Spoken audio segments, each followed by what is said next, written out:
Welcome to another episode of the Bullshit Show. I'm Dad. That's Nathan. Hello. Let's get right down to it. Our first point. A big shout out to Wicked Kendo. He sent in the most awesome fan art. It was the coolest thing I think I've ever seen. Check it out. We're too lazy to edit this show, so I'd put it in the show so you guys could see it. But we're too lazy to edit, so we'll put a link down in. Check the description. In the description, there'll be a link. I don't know what you'll call it.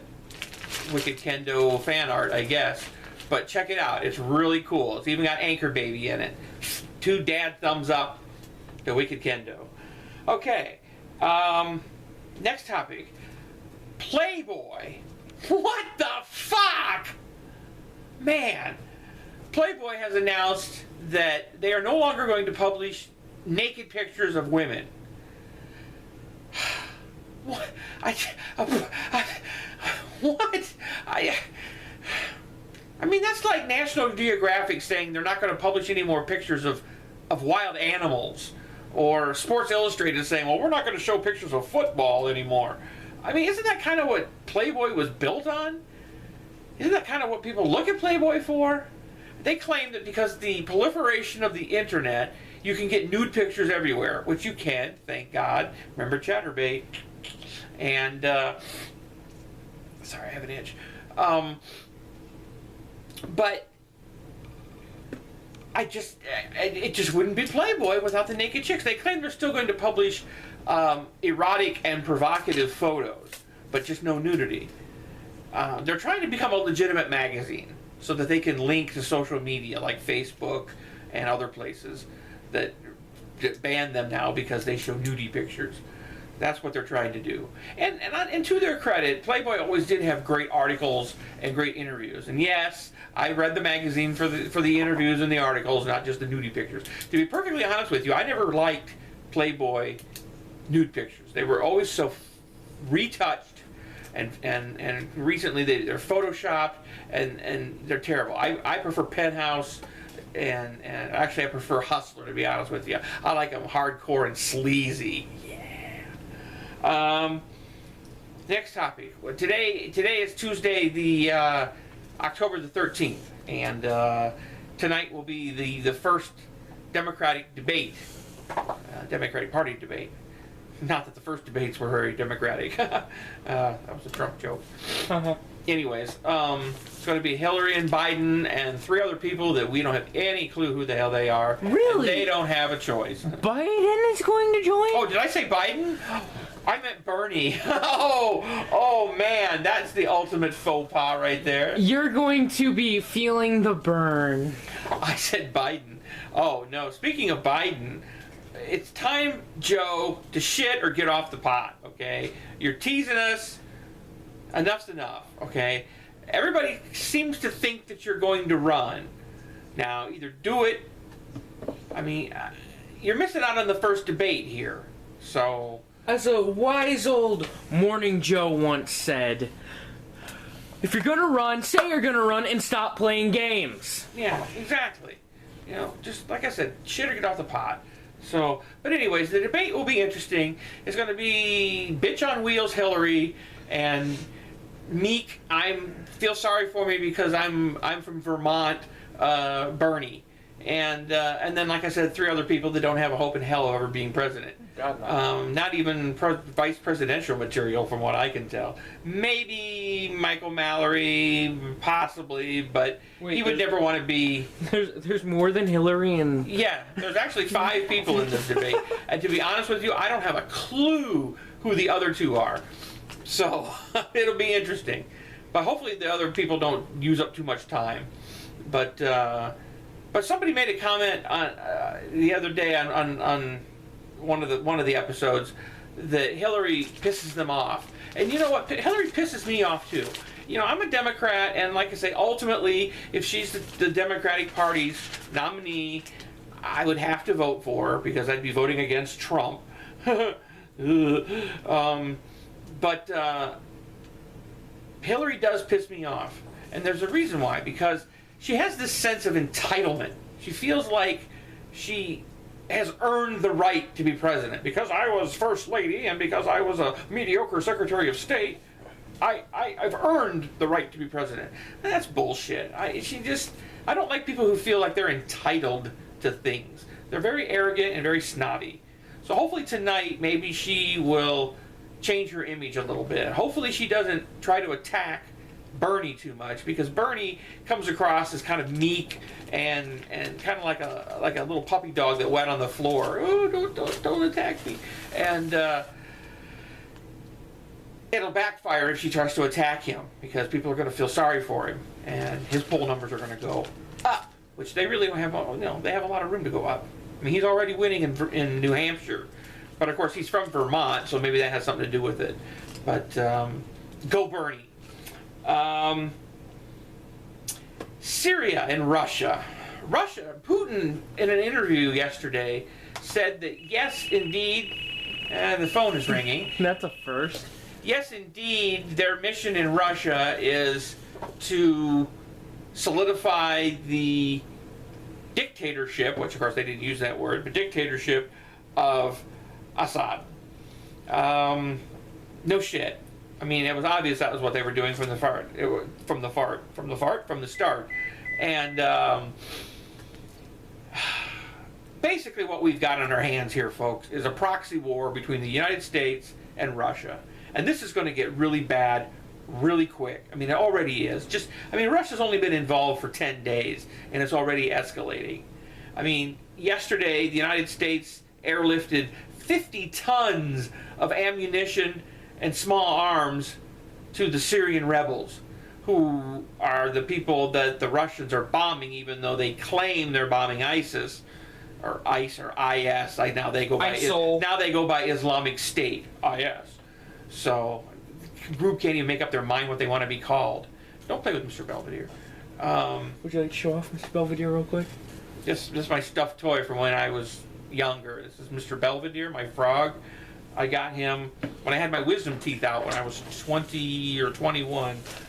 I think it was my mother got this for me. Anyways. This is mine. And here's Nathan's baby doll from when he was born. This is Snuggy Bear. Has his name on it, Nathaniel Bassett. The coolest present he's ever received. And of course, who got it for him? Dad. Okay, wait a minute, my iPod's freaking out again. But anyways, this proxy war in Syria is it's already starting to take on biblical proportions here. I mean, read Revelations. It's happening, folks.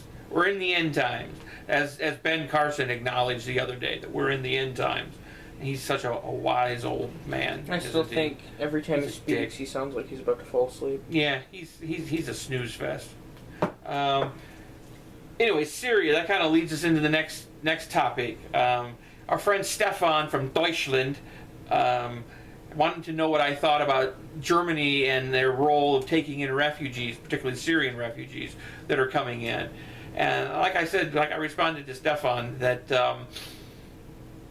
Germany should take in what they can take in, but they shouldn't bend over backwards to take in shitloads of refugees. They're not obligated to take in these people. Where the hell is the Mideast in all of this? I mean, Saudi Arabia has almost 2 million air-conditioned, mind you, air-conditioned refugee tents sitting empty, waiting for some sort of natural disaster or whatever, so that they're prepared. Why aren't these people going to Saudi Arabia? Why isn't Yemen taking them in? Why isn't Jordan taking them in? Why isn't Turkey taking them in? Well, Turkey is. They're kind of overwhelmed because they're turkeys. But like I said, Stefan, Germany should not bend over backwards, and they shouldn't take in any more than they can take. And believe me, if Angela Merkel says we can't take any more Syrian refugees, damn it, we should believe her, because, well, we love Angela Merkel. The fuck? Interesting question.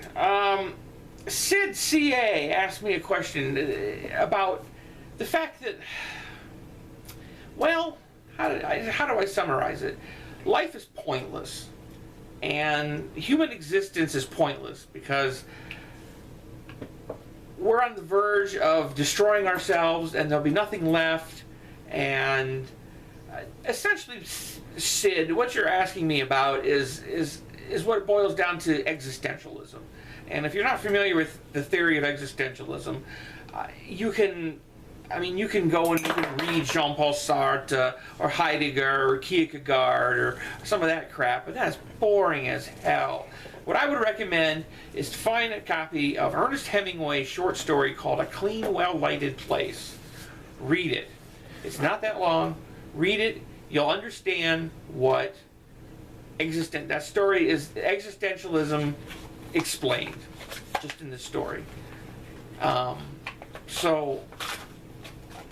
But like I said, I think we're doomed. This planet is doomed. Really, I don't know how else to put it. I think the human race is doomed. I honestly think the best thing that could happen to planet Earth is for the entire human race to be wiped out. The Earth does not need human beings, and especially it doesn't need human beings to survive. And in fact, if the Earth is going to survive, and nature is going to survive, it's best that we get rid of the human race. Because if you look at it in a natural model, the top tier of the food chain is always irrelevant, because there's nobody there to control the population. There's nobody there to see that they don't overproliferate. Once you get rid of humans, I'm not sure who the next predator would be. Probably cockroaches, maybe. I don't know who the next rung on the ladder would be if humans disappeared. What? Oh, okay. We're just letting you But know anyways, that. existentialism is a very interesting and can be a very boring topic. But like I said, read Ernest Hemingway. You'll understand what I'm talking about. I need to give a shout out real quick, because he's waiting to apparently spunk off to this, to Super Lemonizer. He wanted me to check out his YouTube page, his channel, and his Cheez-It rap, which he did, which I think it's pretty cool. I think it needs some old school bass, maybe a little bit of cowbell, some disco claps, and I think he could probably kick it old school, boy. But yeah, Super Lemonizer, now you can jizz. So I guess that's it. Nathan, do you have anything this week? Mr. Dad, I've just recently gotten this from Anchor Baby. It's a note from Donald Trump. It says I'm a mook. Oh my God, Donald Trump says I am a mook. That is the coolest thing. Thank you, Anchor Baby. Anchor Baby's around here somewhere, but she doesn't want to be on the show this week. So maybe the next show we'll have her, and Nathan's drinking his Pepsi slushie. Would you like some, sir? Pepsi slushie. Very good. It's watered down. Yuck. Anyways, that's enough for this week. Since somebody says our shows are too long, we better wrap it up. Where are we at now? We're at 13 and a half. 13 and a half minutes. That's good enough. I try to keep them under 15. So until next time, hey dudes! We're gonna scissor you. That's a cut.